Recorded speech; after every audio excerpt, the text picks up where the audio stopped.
Ladies and gentlemen, may I have your attention, please?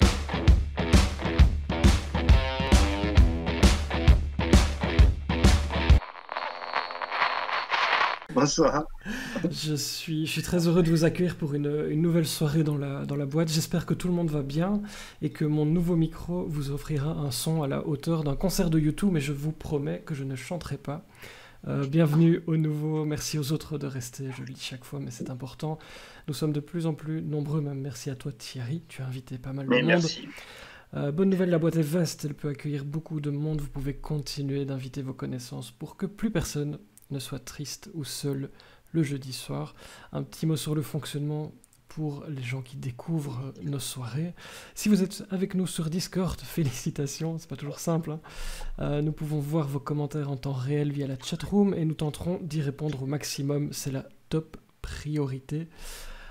Si vous n'avez pas de questions, pas de réactions ou pas de clavier, vous pouvez simplement écouter la discussion paisiblement. Personne ne vous en voudra.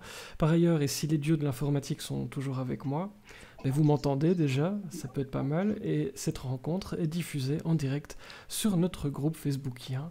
Bonsoir à tout le monde sur Facebook, je sais que vous êtes nombreux, j'espère que vous êtes confortablement installés et que vous allez toutes et tous cliquer sur j'aime au fil de cette soirée. Ça peut paraître superflu, mais en réalité pas du tout, ça fait vraiment plaisir. Ce soir, Top Chef au menu. C'est cette semaine que ça a repris, on continue. Temps de cuisson dans la boîte, 60 minutes, ça vous le savez. Le chef de cuisine et auteur Thierry Stasiuk est parmi nous pour parler de son dernier roman intitulé Le Trésor du fantôme de Félicien Rops et de sa série Walino. Alors, comment est-il passé de la fourchette à la plume pour sensibiliser les lecteurs à l'alimentation? Qui est le chef? Où est le trésor de Félicien? Et je pense que beaucoup sont là pour ça ce soir. Mais à Namur, ailleurs, nous le cuisinerons ensemble pour en savoir plus, devenir riche et partir à Hawaï. Mais, mais avant d'en parler, on ne change pas une bonne vieille habitude. Je vous propose de faire connaissance avec Thierry Stasiuk grâce aux 6 faces de la boîte et au portrait chinois littéraire que le monde entier nous envie. Bon amusement à tout le monde, passez une bonne soirée. Bonsoir Thierry et merci d'avoir accepté mon invitation. Et on t'entend... Merci surtout de m'avoir invité. Et on t'entend très bien, je te rassure. Ah, ça va. Entrons dans le vif du sujet. Si tu étais un livre de chevet, lequel choisirais-tu et pourquoi? En quelques mots. Alors, un livre de chevet, je serais La gloire de mon père, de Marcel Pagnol. Pourquoi? Parce que ça a été le premier livre que j'ai lu à l'école et c'était mon premier gros livre.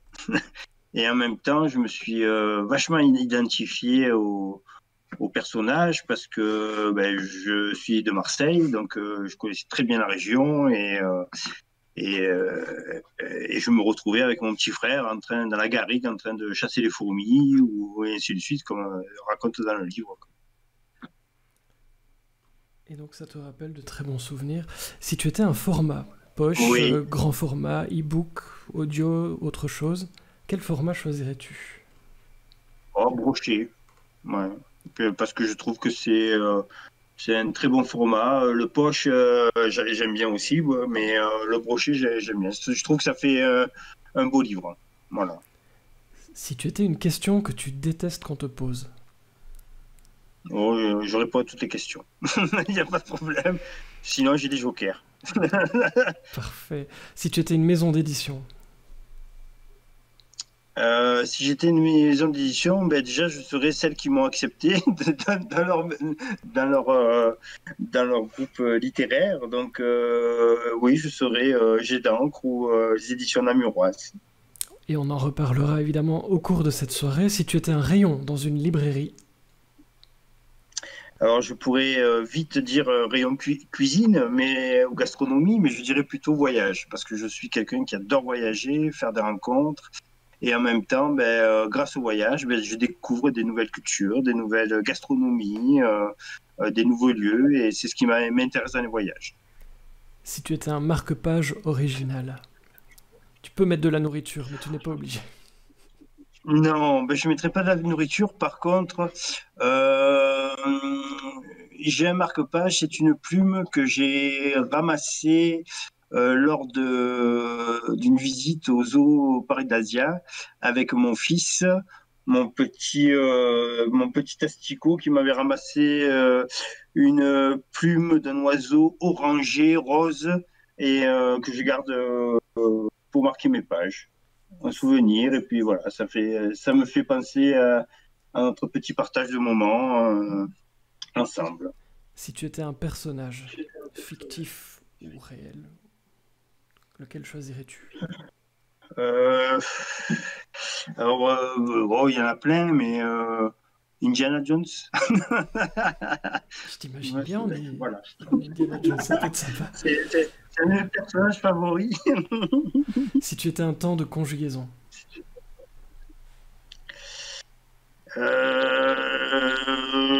Je serai tous les temps parce que je profite du passé pour me rappeler des choses et en même temps m'en servir pour mon présent. Je suis quelqu'un qui aime la vie et qui absorbe le présent, qui en profite un maximum et le futur parce que j'ai toujours plein de projets pour mon futur. Donc oui, je serai tous les temps. Il n'y a pas de temps bien précis. J'aime tout. si tu étais une musique, une bande son, Une bande de son. Ah, je dirais une de mes chansons favorites justement de U2, c'est One. mais c'est un excellent choix.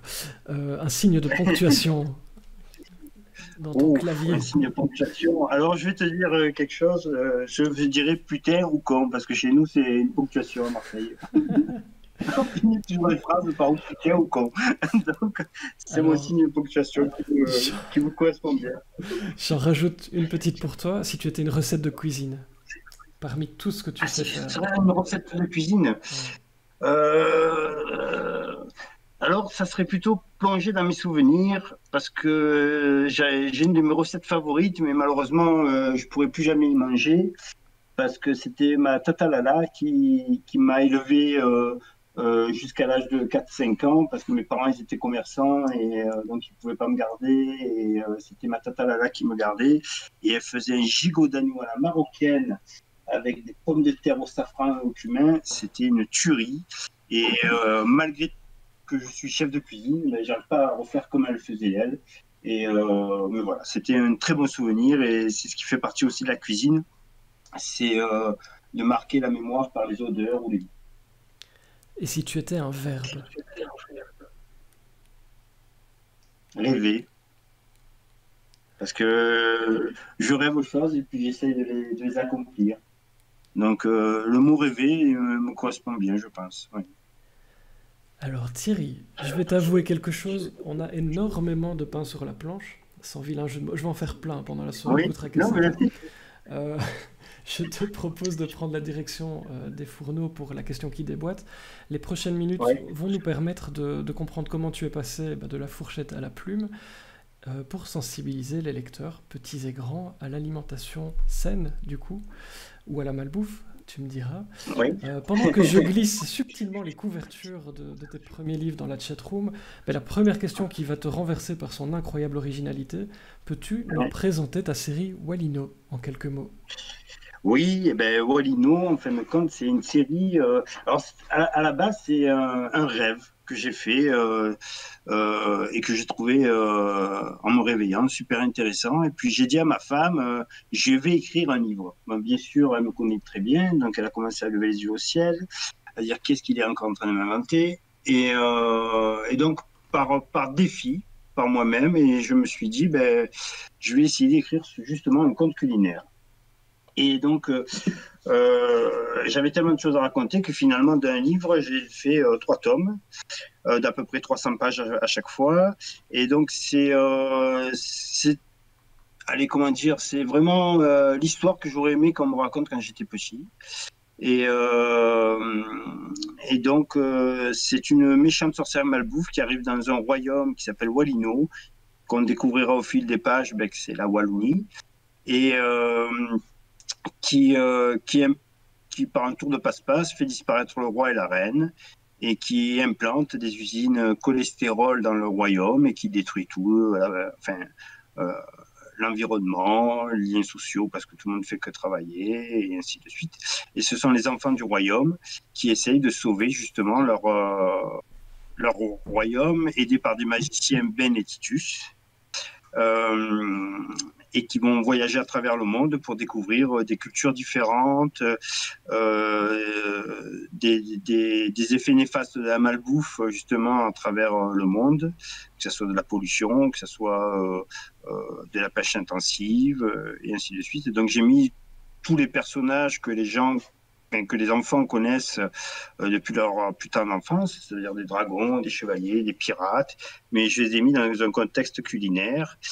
Et à chaque fois, à chaque roman, au fur et à mesure des voyages qu'ils vont faire, il y aura des recettes, il y aura des découvertes culinaires qu'on retrouve à la fin des romans pour pouvoir refaire à la maison ou dans les écoles, parce que je fais beaucoup d'écoles, et ainsi de suite. Voilà. Alors on va évidemment parler de tout ça, mais d'où t'est venue l'idée de poser les ustensiles de cuisine, en tout cas pendant ton temps libre, pour écrire? On va commencer par le commencement. Écoute, c'est comme tout, c'est toujours un petit peu, quand la pièce elle tombe, je réagis, je fais les choses. Après que ça marche ou que ça marche pas, j'étais pas du tout sûr que ça soit édité. C'était vraiment un défi parce que déjà d'une part, j'étais pas forcément bon à l'école. D'ailleurs, mon père, j'étais gamin, il me disait qu'avec tous les euros que j'avais en orthographe, on pouvait faire un collier de perles à ma mère. Donc, c'était pas gagné d'avance. Et je me suis fait aider par des amis, déjà pour relire un petit peu mes textes. Et puis au départ, pour voir si c'était viable, quoi, si c'était intéressant. Et puis c'est avéré que oui, j'ai fait d'abord lire à une amie, enfin les premières parties à une amie qui est auteure, qui s'appelle Marie-France Desmarais. Et je lui ai dit, écoute, qu'est-ce que tu en penses? Alors elle m'a dit, il y a ça qui va pas, il y a ça qui va pas. Mais elle m'a dit, écoute, l'histoire est pas mal, continue. Et puis je l'ai fait lire après à une amie aussi qui est éditrice dans le sud de la France, auquel j'avais participé déjà, mais pour des recettes dans des livres de cuisine. Et elle m'a dit, écoute, je te ferai pas de cadeau parce que les amis, la famille te disent toujours que c'est très bien, et ainsi de suite. Mais moi, c'est mon métier. Et puis finalement, à ma grande surprise, elle m'a dit, franchement, Thierry, c'est super intéressant, continue. Et donc voilà, je me suis affairé à revoir un petit peu les règles de grammaire, d'orthographe, et ainsi de suite. Donc j'ai réappris et je me suis donné les moyens d'y arriver. Et puis après, j'avais des amis comme Virginie, comme Laurence, qui étaient mes premières lectrices au départ, et puis qui m'ont conseillé, en tant que lectrice, de savoir ce que je pouvais améliorer, ainsi de suite. Et après, j'ai donné à ma belle-mère adorée pour faire les corrections. Et de là, j'ai envoyé un petit peu à tout hasard dans une maison d'édition. Et à ma grande surprise, qui était intéressé. Donc, je suis descendu à Paris pour voir un petit peu ce qu'ils proposaient. Et puis, je me suis dit, s'il y en a une qui m'a dit oui, peut-être qu'il y en aura d'autres. Et puis, j'ai envoyé à une quinzaine de maisons d'édition. Il y en a 8 qui m'ont répondu de manière affirmative. Et voilà, après, j'ai choisi. J'ai eu la chance de pouvoir choisir ma maison d'édition. Et parce que je voulais vraiment un partenariat, parce que derrière, il y avait quand même un but bien précis, c'était aller dans les écoles. Et justement, par rapport à ça, est-ce que tu as imaginé le projet, donc le fond de tes livres, on va en parler tout de suite, et donc tu t'es dit que pour faire passer le message, un livre, c'était une bonne idée, ou alors tu avais envie d'écrire un livre, et puis tu t'es dit, ok, j'ai envie d'écrire un livre, sur quoi est-ce que je vais travailler, sur quel thème? Tu as fait ça dans quel ordre, en fait? Tout simplement, dans le premier ordre, comme je t'ai dit, j'ai rêvé de l'histoire et j'ai trouvé. Alors, bien sûr, je n'ai pas rêvé de tout de la trilogie, mais j'ai rêvé d'une partie de l'histoire et j'ai trouvé ça génial. Et je me suis dit, mais tiens, ça n'existe pas. Et quel était donc, ton j'ai but commencé à écrire l'histoire. Quel était ton but en imaginant Walino? Mon but au départ, c'était de voir si j'étais capable d'écrire une histoire. Et avant de penser aux écoles et ainsi de suite. Et en même temps, voilà, c'était est-ce que je suis pas capable de le faire? Et donc finalement, voilà. Et après des livres, je me suis dit, ça serait intéressant de pouvoir les diffuser dans les écoles, justement, et de créer justement un programme pédagogique autour de l'alimentation. Et l'avantage, c'est que pour entrer dans les écoles, à partir du moment où tu as des livres, ça rentre déjà dans un programme scolaire, c'est beaucoup plus intéressant et beaucoup plus général pour les écoles, quoi. Il y a vraiment un concept global et qui permet d'approfondir les choses. Donc, je me suis mis à créer justement un programme pédagogique autour des livres. Et ça n'a pas été l'inverse. C'est-à-dire, je n'ai pas créé un programme pédagogique et après créé les livres. Ça a été vraiment par rapport aux livres. J'ai voulu sortir les personnages et l'histoire du livre de manière à créer des jeux, des activités et ainsi de suite. Alors aujourd'hui, le projet dont tu parles, il est soutenu par la Fédération Wallonie-Bruxelles. Je pense qu'il est présenté dans 14 écoles pour l'instant, si je ne me trompe pas. C'est une partie importante de ta vie d'auteur, alors. Et que se passe-t-il, surtout, quand le chef passe la porte de la classe? Explique-nous. Alors, le truc, c'est que c'est vrai que ça a été... là, cette année, c'est un aboutissement par rapport à ce que je fais depuis 5 ans, parce que ça fait quand même 5 ans que je tourne dans les écoles, alors que je tourne dans les écoles en France, que je tourne dans les écoles en Belgique. Et c'est une grande reconnaissance. Maintenant, c'est une grande reconnaissance parce que ça c'est pas venu tout seul, quoi. Voilà, il y a quand même pas mal de travail derrière. Et en même temps, ça n'a pas été un projet qui est venu... voilà, le programme Wallino, il a été accepté par la Fédération Wallonie-Bruxelles, mais aussi grâce à Bio Wallonie, qui est une ASBL qui sensibilise les organismes comme des cantines scolaires ou des cantines d'entreprise pour aller vers le bio, le durable et ainsi de suite, avec qui je travaille depuis maintenant quelques années aussi comme formateur. Et ça a été une proposition que l'on a fait en global, c'est-à-dire sensibiliser bien entendu les chefs de cantines scolaires, la direction et ainsi de suite, mais il fallait sensibiliser aussi les enfants, les parents, pour que ça soit un projet global. Et voilà, donc c'est parce qu'on proposait ça. C'est quand même quelque chose d'assez unique de proposer un programme pédagogique de sensibilisation globale avec des formations de chefs de cantine scolaire, de sensibilisation des enfants et des parents et ainsi de suite, et mettre en relation avec les producteurs locaux, tout ça. Mais voilà, je veux dire, le mérite, il ne me vient pas à moi tout seul, c'est vraiment parce que c'est le concept qu'on a proposé qui fait. Maintenant, bien entendu, le concept, il est très chouette parce que c'est demandé dans beaucoup d'écoles. Maintenant, qu'est-ce qui m'arrive quand je passe à la porte des écoles? C'est toujours, sincèrement, c'est toujours un stress. Parce que je me dis, est-ce que les enfants vont adhérer? Est-ce que les enfants vont aimer? Ainsi de suite. Et c'est la magie qui opère parce que je reçois tellement d'amour des enfants une fois qu'ils ont commencé à faire des activités, lire les livres, parce que tous les personnages des livres sont à peu près, sont réels. Ce sont mes amis, ma famille, et même les méchants, des fois, ils sont réels, mais je ne dis pas qui c'est.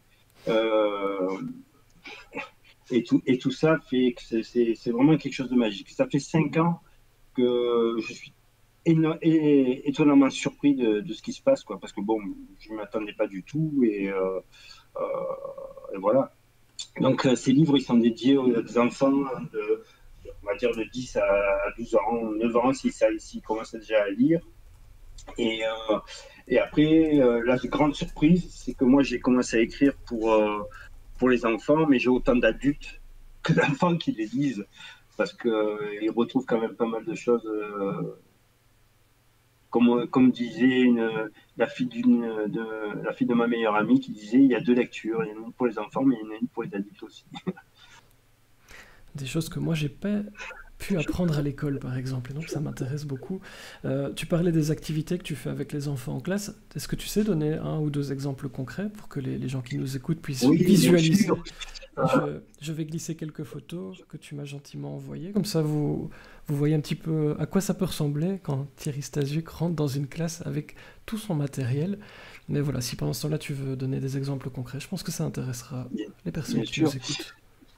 Donc le truc, c'est que j'ai aussi beaucoup de chance, c'est que j'ai ma belle-mère qui me fait tous les décors que je réalise dans, dans les écoles.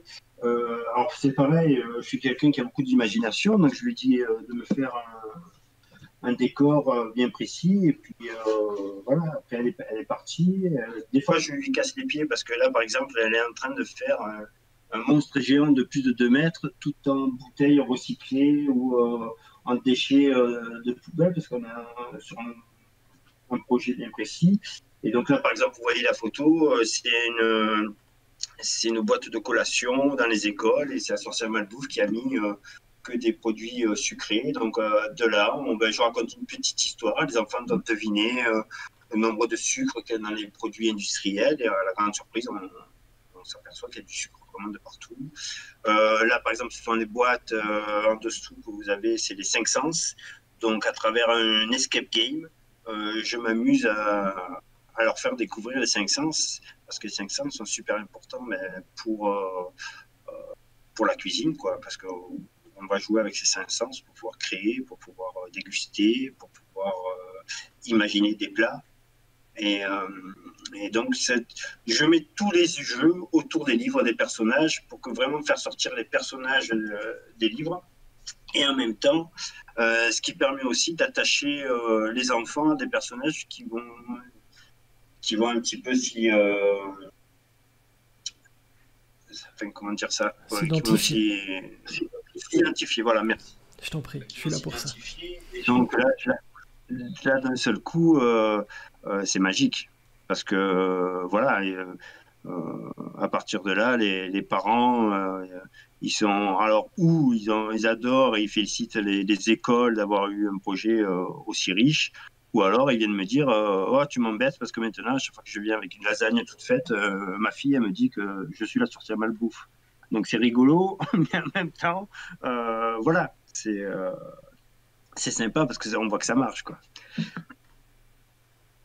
Donc là, par exemple, c'est le petit garçon qu'on y fait goûter les yeux fermés pour savoir s'il reconnaît 4 sens, que ce soit là, par exemple, c'est sirop de liège, du miel, du sirop d'érable et de la confiture. Et il faut qu'il arrive à retrouver. Alors ça paraît très simple comme ça, mais pas forcément. Là, par exemple, aussi, je fais venir des producteurs, je fais venir des chefs pour qu'ils expliquent leur métier. Et qu'ils fassent découvrir un petit peu l'envers du décor pour que les enfants comprennent que derrière un chou, derrière une courgette ou une tomate, il y a quelqu'un qui est derrière, qui travaille, quel est son travail. Et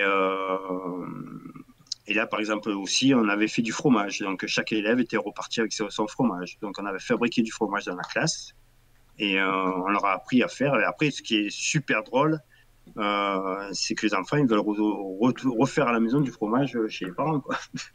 Donc c'est vraiment chouette. Disons que j'essaie de mettre des graines, voilà. Il n'y a aucune moralisation dans ce que je fais. C'est vraiment je mets des graines et puis après au fur et à mesure il faudra les arroser pour qu'elles poussent et puis germent dans leur tête, comme quoi l'alimentation ça peut faire changer des choses de l'environnement, notre planète, les liens sociaux, et les enfants sont vraiment très intelligents et comprennent vraiment les choses. C'est-à-dire quand on parle par exemple du lait que le producteur de lait, justement à la fin du mois il a tellement travaillé, mais finalement il faut qu'il mette de l'argent de sa poche. L'enfant comprend très bien que le travail ça mérite salaire et il ne faut pas payer pour travailler, quoi. Donc voilà. Donc d'acheter du lait chez son fermier ou du lait chez nos producteurs locaux, c'est un geste citoyen finalement. Et c'est un vote, c'est-à-dire plus on va aller dans une alimentation durable ou bio ou ainsi de suite, c'est un vote pour une meilleure planète, une meilleure santé. Et voilà, si on fait des petits gestes au fur et à mesure, ça marche très bien. Et si c'est suivi d'une aventure où ils deviennent eux les héros, c'est génial, quoi. Alors tu le vois, Fanchon dit elle adorerait participer, moi aussi. Donc si vous avez envie de participer, faites-nous signe, on va créer une classe.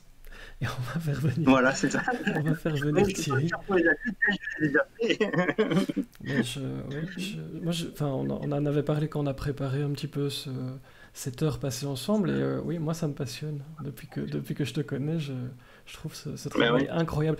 Parce qu'on me glisse ça dans l'oreillette, c'est les écoles en fait qui te contactent pour que tu fasses tes présentations et tes ateliers, ou est-ce que c'est toi qui sollicites les écoles? Parce que là, je disais, il y en a 14 avec lesquelles tu travailles. Est-ce que ce sont elles qui viennent te chercher, ou est-ce que c'est toi qui fais le chemin vers eux? Et pourquoi est-ce que c'est pas obligatoire partout, simplement? Alors, c'est pas obligatoire partout parce que faut que ça soit, euh, faut que ça soit par rapport aux institutions qui décident de mettre ça dans les classes. Après, il y a pas que ça, hein. Il peut y avoir la musique, il peut y avoir le théâtre. Tout est aussi un moment d'émerveillement et de découverte d'autres choses. Voilà, l'alimentation ne fait pas tout non plus. Mais là, par exemple, jusqu'à maintenant, c'était les écoles qui me sollicitaient du bouche à oreille. C'est-à-dire au départ, j'étais parti la première fois la première année, j'étais parti avec 2 classes, j'avais 25 élèves. Donc maintenant, je ne pourrais pas compter, mais je tourne peut-être dans les 200 ou 300 élèves même peut-être plus par an. Euh, et de là, donc c'est les écoles qui me contactent. Alors, je fais vraiment un prix très démocratique, c'est-à-dire ils peuvent choisir entre un tome, 2 tomes ou 3 tomes. Et par exemple, quand ils prennent le tome 1, je demande 10 euros par enfant. Et que ce soit n'importe quelle classe, hein, même s'ils sont 4 ou 5 dans une classe, c'est pas grave, c'est pas le souci. Je demande pas que ce soit des classes de 30 élèves ou 20 élèves. Chaque école a le droit d'avoir ses activités. Et, euh, et donc là, je viens 2 fois. Je viens une fois, je présente le livre, on fait des activités, on fait de la sensibilisation donc, sur les effets néfastes de la malbouffe, des petits jeux et ainsi de suite. Et après, je leur laisse le livre pendant à peu près un mois et demi, puis je reviens, et puis euh, donc on fait le retour de lecture pour voir ce qu'ils ont aimé, ce qu'ils n'ont pas aimé. Et je leur dis de suite, hein, je leur dis, ils ont le droit de ne pas aimer avoir lu le livre.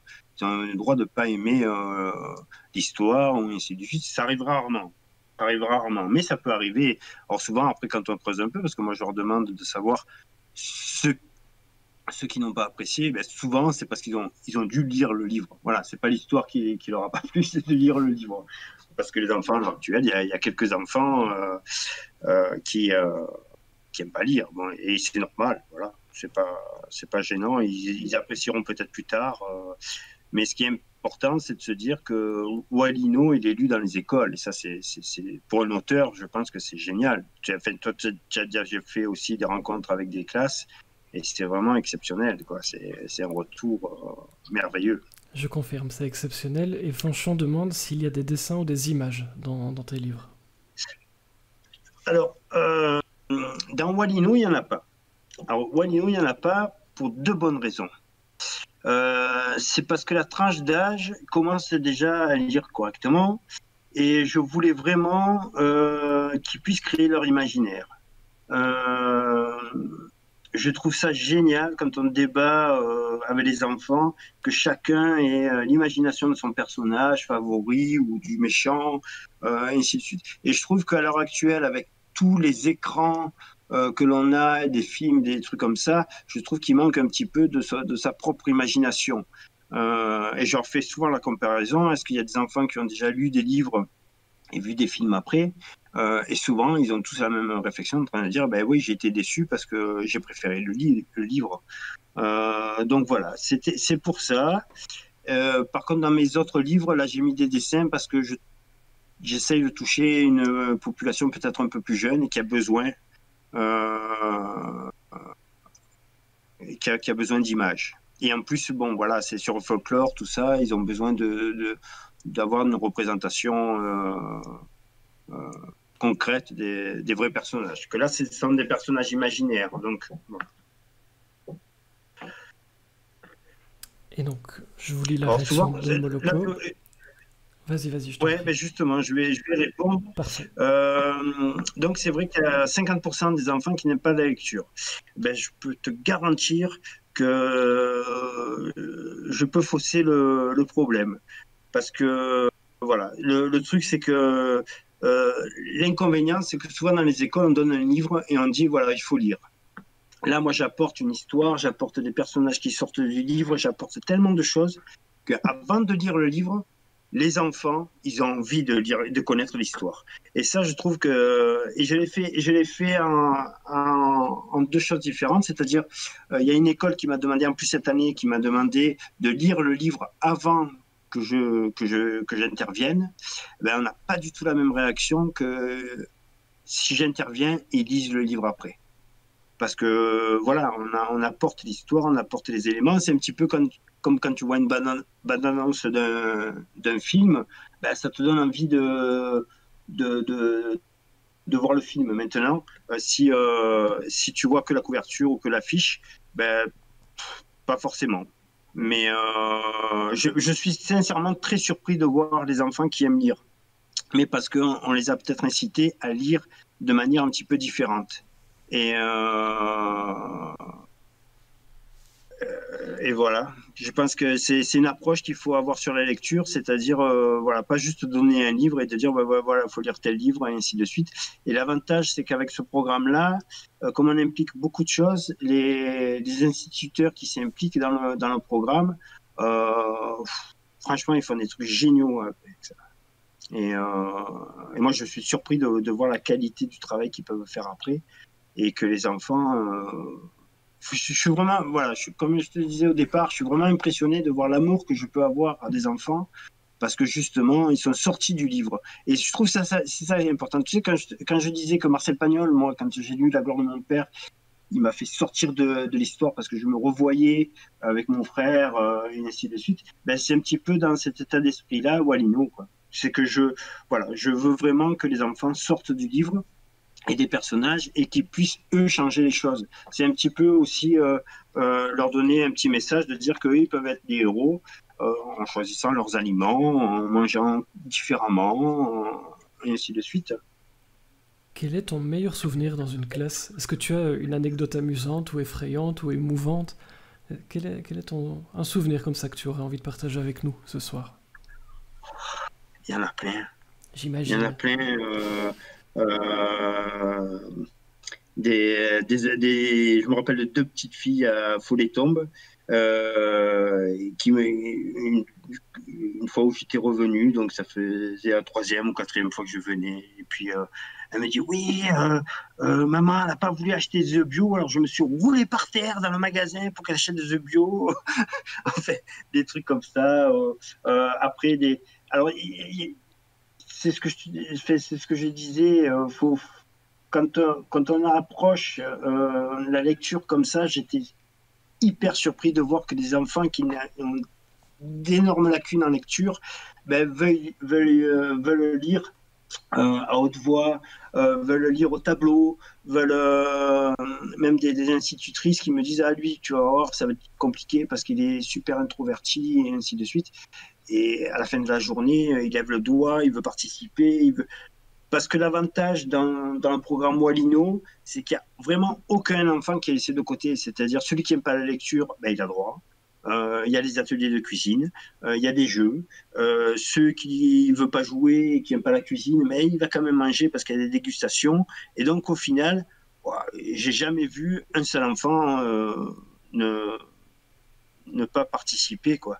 Et puis après, j'ai eu des enfants qui pleuraient parce que je venais le jour où ils devaient aller au docteur ou je sais pas moi, et des trucs vraiment touchants, quoi. Tu te dis waouh, quel effet, quoi. Ou alors de voir des enfants révoltés parce que ils apprenaient des choses sur la malbouffe, tout ça, et qui, quand on est révolté, de dire ouais, mais moi, c'est pas possible, c'est pas normal, faut changer les choses, et c'est extraordinaire, extraordinaire.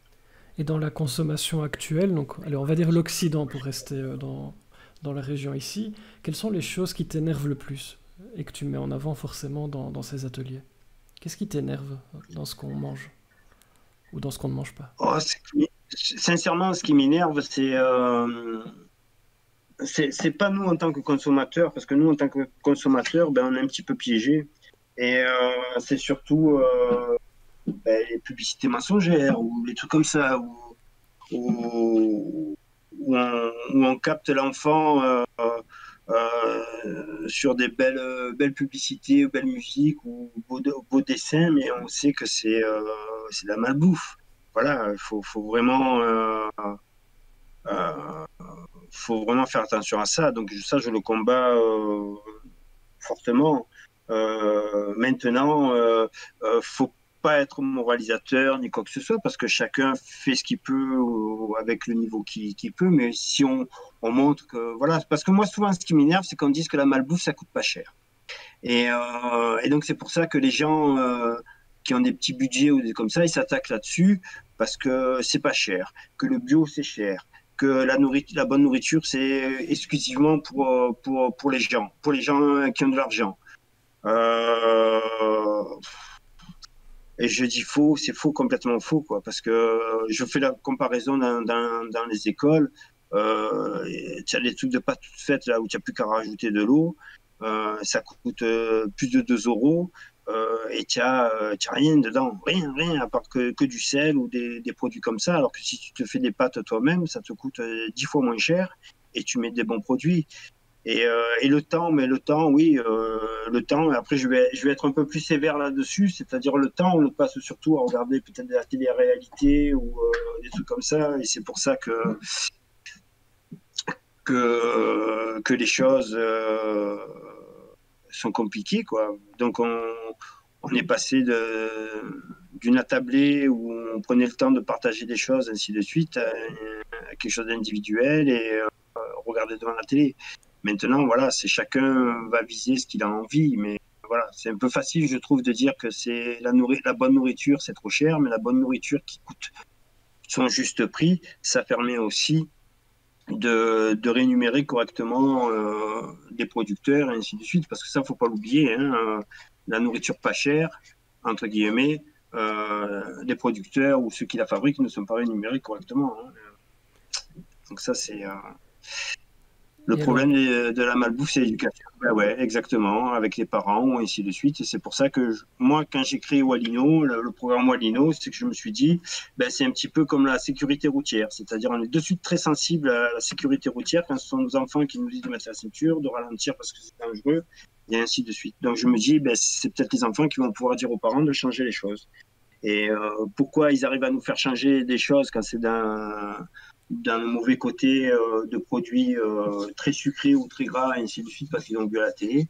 Et pourquoi ils n'auraient pas les moyens de nous faire changer d'avis quand ils ont appris les choses. Et l'école, je pense que c'est un vecteur très important.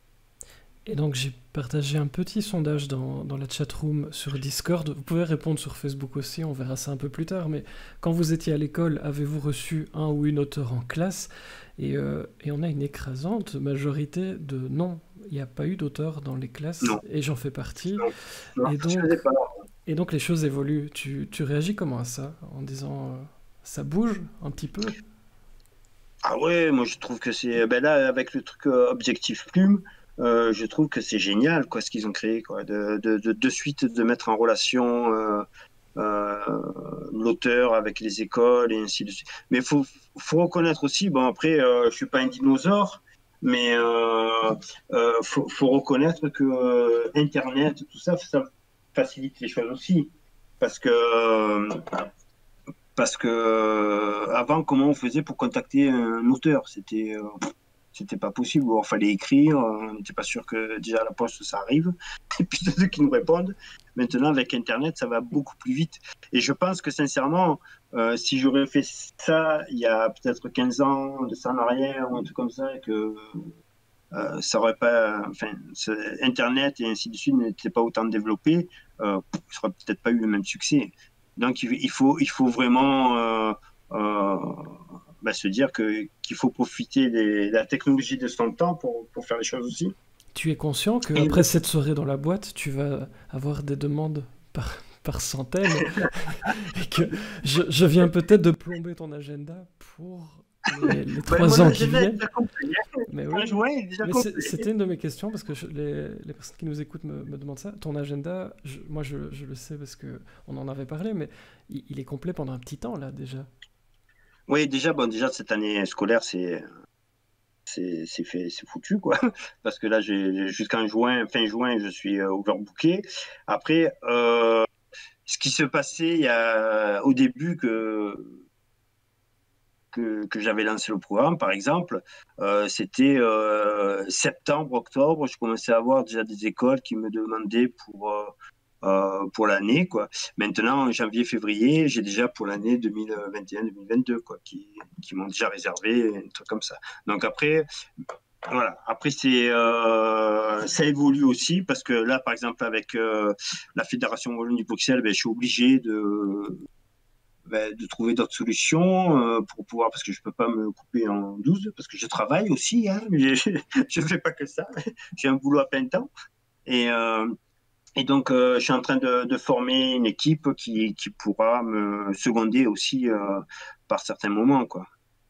Mais parce que voilà, il faut réfléchir aussi à comment faire pour évoluer. Parce que je suis sans cesse en train d'essayer de réfléchir pour évoluer et que je reste jamais sur mes acquis. Alors prévoyez-vous une suite? Non, pas immédiatement parce que non, je pense que la trilogie est très bien et je pense que j'ai bouclé, même si j'ai laissé à la fin une petite, voilà, au cas où les idées me viennent, je peux rebondir et faire une suite. Mais je pense que la trilogie est pas mal faite dans le sens qu'on part à une époque lointaine et on arrive jusqu'à notre époque. Et par le biais de magie et ainsi de suite. Euh, et, et voilà quoi. C'est pour ça que je ne ferai pas une suite, mais bon, j'écris d'autres livres. Hein. Je ne m'arrête pas. Eh bien écoutez, pour que j'anime un petit peu quand même. Oui, vas-y. Je- Ouais, tu sais je- très bien que je parle beaucoup, moi. Mais oui, mais alors juste pour la précision, parce que comme vous le savez, j'utilise beaucoup l'oreillette. Alors on me dit, tu as parlé de Marseille et tu as Oui, dit que tu étais descendu à Paris. Alors pour les gens qui ne te oui. connaissent pas, mais tu habites dans la région de Namur, en Belgique, ce qui fait que oui, tu es descendu vers Paris, Ah oui. même si tu viens, comme on l'entend, bah, du sud de la France.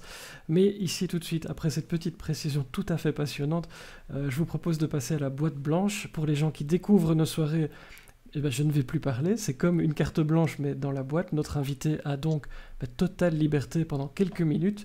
Thierry, comme promis, je te confie la salle. La boîte est à toi. Ben, c'est gentil. Ben voilà. Donc, écoute, par rapport à tout ça, ben on n'a peut-être pas forcément encore parlé de mes autres livres, qui sont La disparition de l'échasse d'or et le trésor de Félicien Rops. Qui sont alors une enquête policière pour sensibiliser les enfants au folklore namurois. Je suis toujours dans la sensibilité, moi. C'est mon petit côté ventricule gauche ou droit qui bouge beaucoup. Et ensuite, donc mon dernier roman qui est sorti, euh, c'est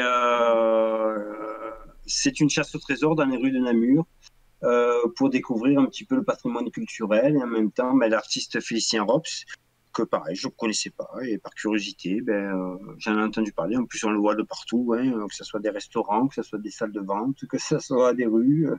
Donc, je me suis demandé ce que c'était, qui il était, et puis voilà, j'ai trouvé ça une chose palpitante de rencontrer l'artiste et en même temps de découvrir tout un fil conducteur autour de Namur et voilà, donc j'ai réalisé une vraie chasse au trésor qui m'a permis de découvrir aussi le patrimoine et ainsi de suite. Et je trouve qu'il est, alors c'est pas parce que je l'ai écrit, mais il est super bien fait parce que tous les gens qui le lisent me disent, ouais, mais c'est génial, je connaissais pas la tour Marie-Spilard, je connaissais pas tel lieu, j'avais jamais remarqué qu'à la citadelle, il y avait ça. J'avais déjà remarqué qu'à la place Saint-Aubin, dans la cathédrale, ben, il y avait ça aussi. Donc, c'est génial. C'est génial qu'un Marseillais fasse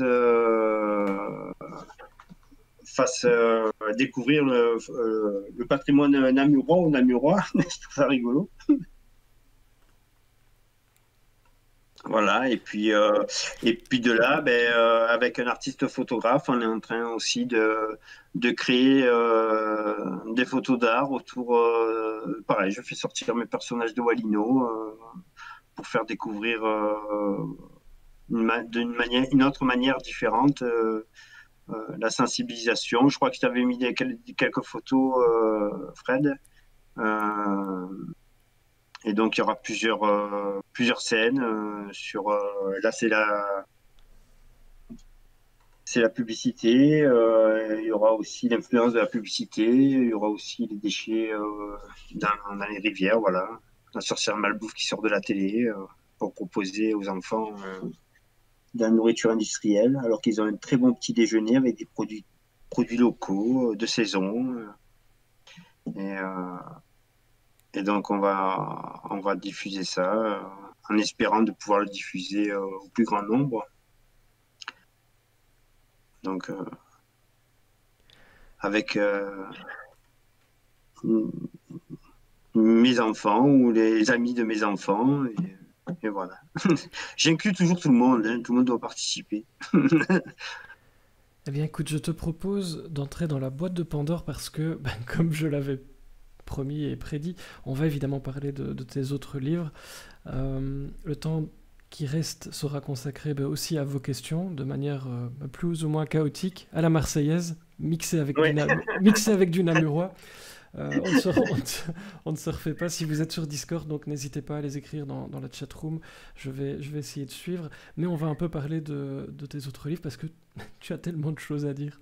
C'est ça le malheur. Et donc, parlons d'abord un peu du Trésor du fantôme de Félicien Rops.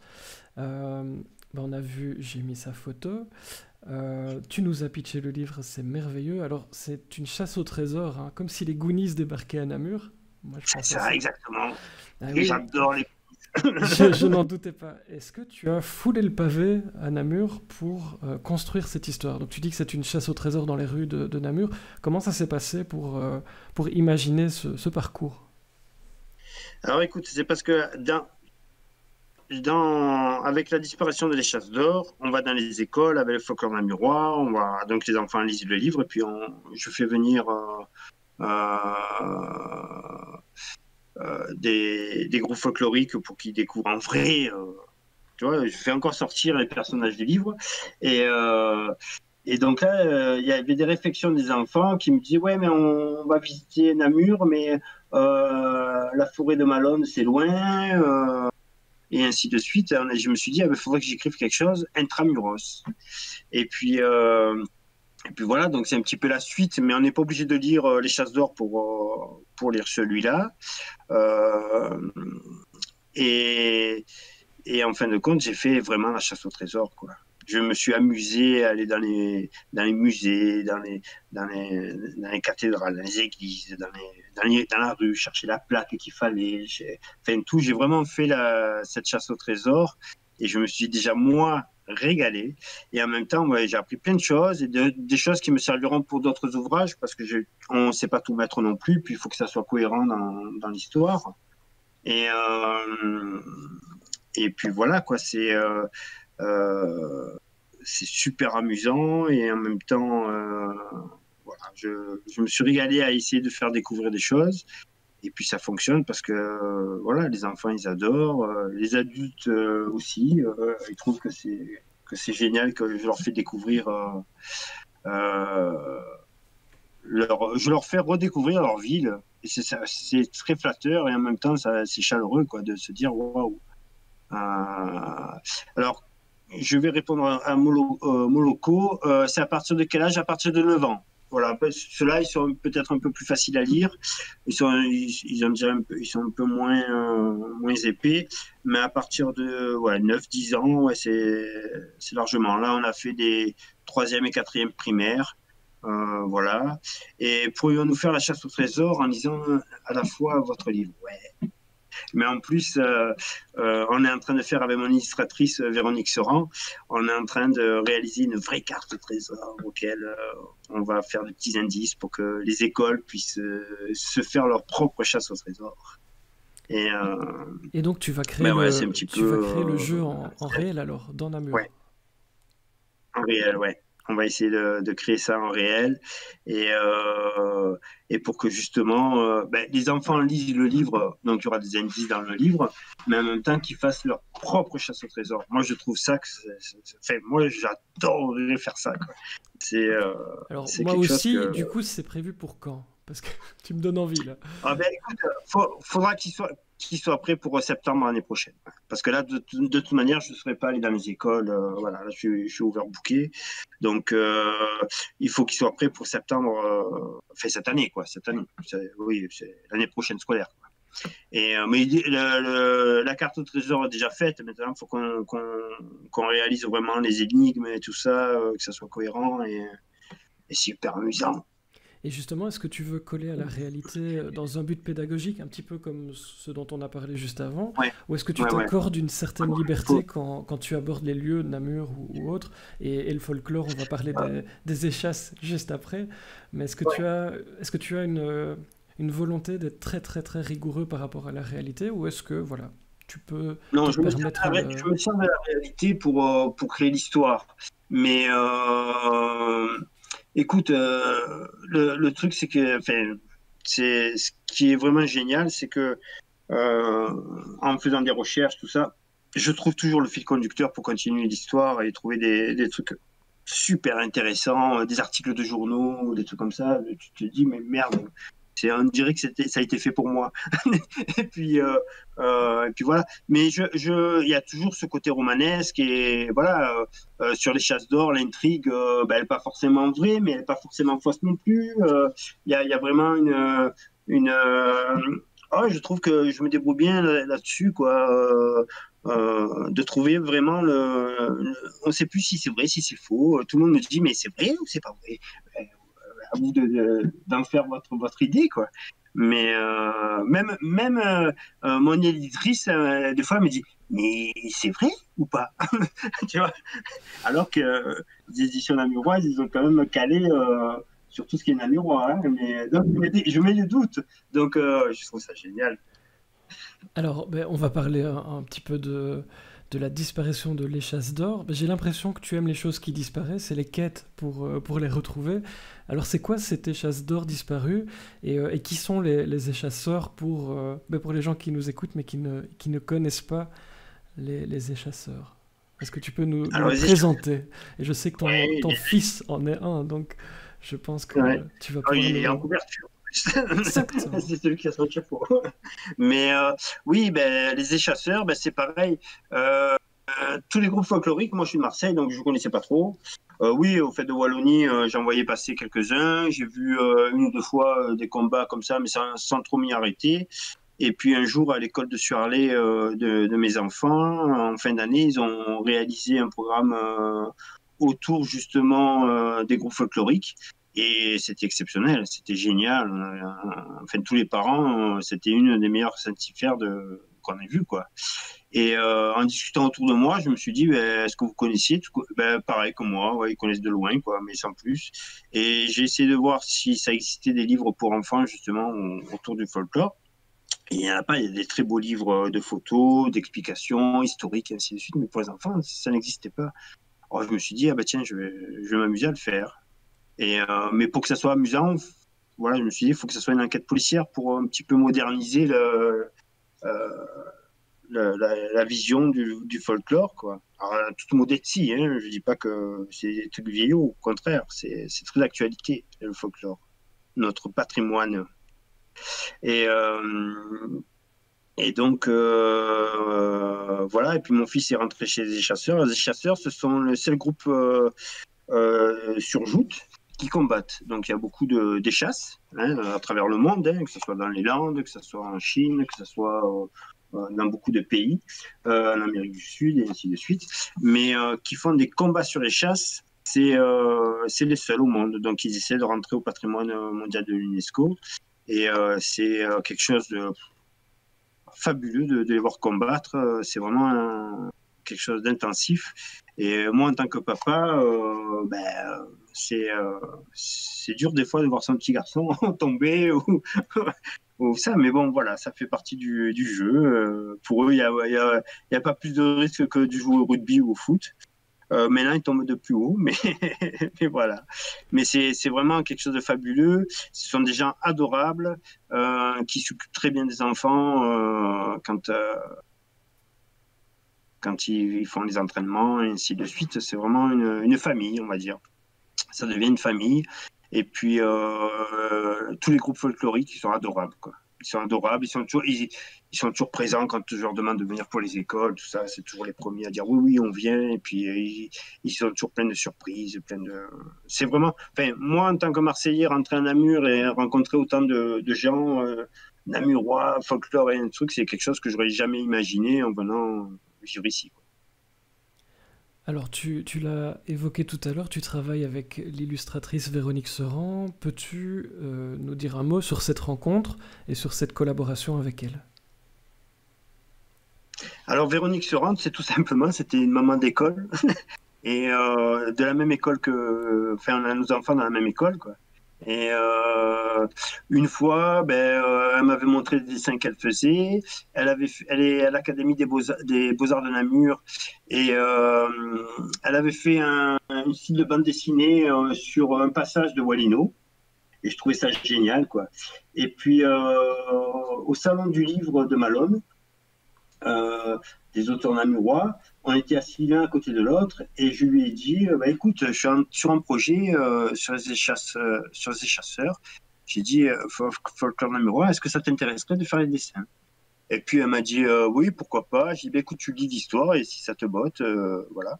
Et puis finalement, ça s'est très très bien fait. Et puis voilà, on a vraiment travaillé en collaboration.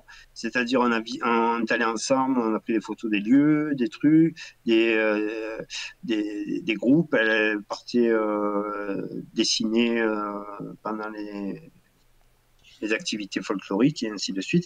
Et puis, il y a des moments où moi, j'ai changé de mon texte parce que par rapport à son dessin, j'estimais qu'il était mieux son dessin que par rapport à mon texte. Je changeais mon texte. Voilà, j'ai pas de, enfin voilà, j'ai vraiment pas de souci avec ça. On travaille en collaboration et voilà quoi. Moi c'est surtout le partage. J'adore partager, que les gens s'approprient l'histoire et que l'illustrateur ou illustratrice veuille mettre son grain de sel dans l'histoire parce que finalement, par rapport au dessin, ainsi de suite, elle trouve que c'est mieux. Moi, je vois aucun inconvénient, quoi. Alors, je suis désolé d'être le porteur de mauvaises nouvelles, mais le temps passe tellement vite quand on t'écoute. C'est dingue. Si vous... Écoute, j'aurais jamais cru que ça fait déjà une heure. Mais non, mais moi non plus. En fait, je viens de réaliser, pour être très honnête. Si vous avez encore des questions dans la chatroom, n'hésitez pas. On va prolonger 2-3 minutes, on n'est plus à ça près. Donc voilà, n'hésitez surtout pas, mais c'est le moment, c'est l'instant. Est-ce que tu veux nous dire un mot sur tes projets? Tu en as déjà parlé un tout petit peu, photos et autres. Mais est-ce que Ouais. tu as... C'est à nouveau une question d'une grande originalité, mais je sais que c'est important. Voilà, quels sont tes projets? Puis j'ai encore une dernière question juste pour toi, mais Ouais. on va voir s'il y en a dans la salle. Sait-on jamais? Est-ce que j'ai des projets? Oui, donc j'ai ces projets photos qui vont me prendre déjà pas mal de temps. Je suis en train d'écrire un nouveau livre pareil, sur Namur, dans la même lignée que la disparition des chasses d'or et le trésor de Félicien Rob. Ça, c'est cette fois-ci, ça sera sur le FIF, le Festival international du film francophone. Voilà, parce que j'aimerais bien créer une petite collection sur les événements importants de Namur et que voilà, pour faire découvrir aux enfants et aux adultes de manière un petit peu rocambolesque tout ça, et puis ça m'amuse. Et sincèrement, je fais vraiment pas dans le but de se dire il faut absolument une suite ou quoi, c'est parce que ça m'amuse et puis voilà, c'est devenu une passion d'écrire et voilà, tant que je sais le faire, je le fais à mon aise. J'ai vraiment pas de pression là-dessus parce que voilà, on vit pas de ça, c'est vraiment une passion et c'est tellement chouette tout ce que je rencontre, tout ce que je fais. Donc, ouais, pourquoi ça devrait s'arrêter? Félicien Robs, Les Échasses, on voit sur les couvertures de tes livres Namur ou des Namurois, hein, avec ton fils par exemple. Mais Oui. ouais. Que représente Namur pour toi, en quelques mots? L'endroit où tu es arrivé? Comme ça, Que représente Namur pour moi? Ça fait quelques années maintenant que tu es là quand même. 14 ans. 14. Ça fait 14 ans. Ouais, 14 ans et on dirait que c'est hier que je suis arrivé. Qu'est-ce que ça représente? Ça représente beaucoup de choses parce que j'ai beaucoup voyagé. J'ai travaillé au Canada, j'ai travaillé en Suisse, en France, dans plusieurs endroits, au Luxembourg, ainsi de suite. Mais Namur, ça a été... voilà, je me suis senti vraiment bien, malgré le temps qui n'est pas le même. Hein. Mais oui, je me suis vraiment senti bien. Je sais pas, c'était un petit peu un coup de foudre, on va dire,